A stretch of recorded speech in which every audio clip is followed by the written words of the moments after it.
Hello students, आपका स्वागत है हमारे यूट्यूब चैनल पर। अब हम संविधान के भाग 6 में प्रवेश करते हैं जो राज्यों से संबंधित है। यह अनुच्छेद 152 से 237 तक फैला है। अनुच्छेद 152 में राज्य की परिभाषा दी गई है। और अब आता है वो हिस्सा जहां एक शानदार ट्रिक हमारा काम आसान कर देगी। ये राज्यपाल से संबंधित अनुच्छेदों के लिए है, 153 से 159 तक। ये ट्रिक कॉम्पिटिटिव एग्जाम की तैयारी करने वालों के बीच बहुत लोकप्रिय है।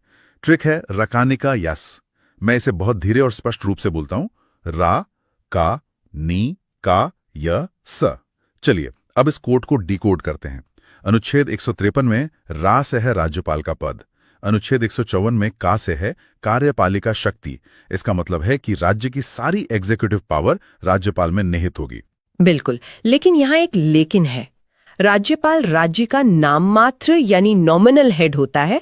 वास्तविक शक्तियां तो मुख्यमंत्री की अध्यक्षता वाली मंत्री परिषद के पास होती हैं, ठीक वैसे ही जैसे केंद्र में राष्ट्रपति और प्रधानमंत्री के बीच होता है। 56 में अगले का से है कार्यकाल, जो टेक्निकली राष्ट्रपति के प्रसाद पर्यंत यानी प्लेजर ऑफ द प्रेसिडेंट होता है। फिर अनुच्छेद 157 में य से है योग्यता और अनुच्छेद 158 में स से है सेवा की शर्तें। ये ट्रिक तो बिल्कुल सटीक बैठती है। और इस क्रम के ठीक बाद आता है अनुच्छेद 159, जो शपथ या ओथ से संबंधित है। राज्यपाल को शपथ उस राज्य के हाई कोर्ट के मुख्य न्यायाधीश दिलाते हैं।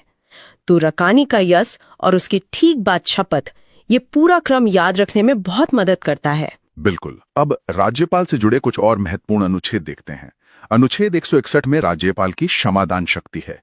ये राष्ट्रपति की क्षमादान शक्ति से कैसे अलग है? मुख्य अंतर यह है कि राज्यपाल मृत्यु दंड यानी डेथ सेंटेंस को पूरी तरह माफ नहीं कर सकता। वो उसे सस्पेंड या कम्यूट कर सकता है, लेकिन पार्डन नहीं कर सकता। ये शक्ति सिर्फ राष्ट्रपति के पास है। अच्छा, अब राज्य की कार्यपालिका में आगे बढ़ते हैं।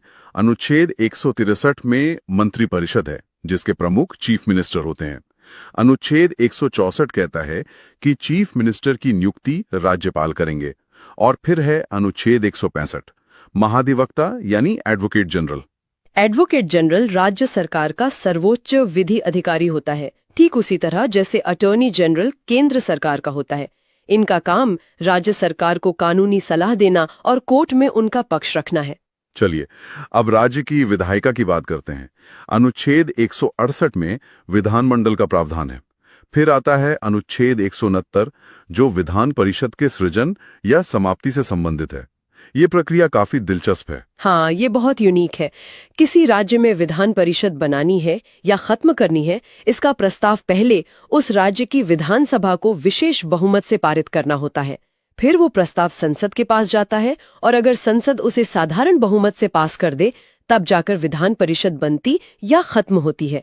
तो अंतिम शक्ति संसद के हाथ में है। इसके बाद अनुच्छेद 170 विधानसभा की संरचना और 171 विधान परिषद की संरचना के बारे में है।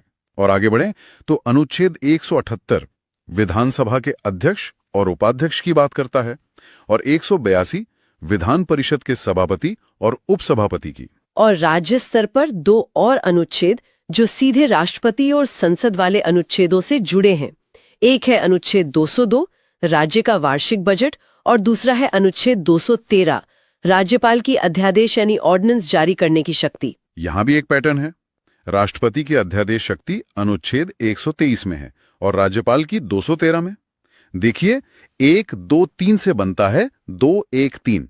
अंकों का वही खेल। ये छोटी छोटी ट्रिक्स कॉन्सेप्ट्स को जोड़ने में बहुत मदद करती हैं। ये तो कमाल का कनेक्शन है। एंड तक क्लास में बने रहने के लिए बहुत बहुत धन्यवाद। और हाँ, अगर आप सरकारी नौकरी की तैयारी कर रहे हैं तो हमारे चैनल को सब्सक्राइब करना ना भूलें। मिलते हैं नेक्स्ट क्लास में।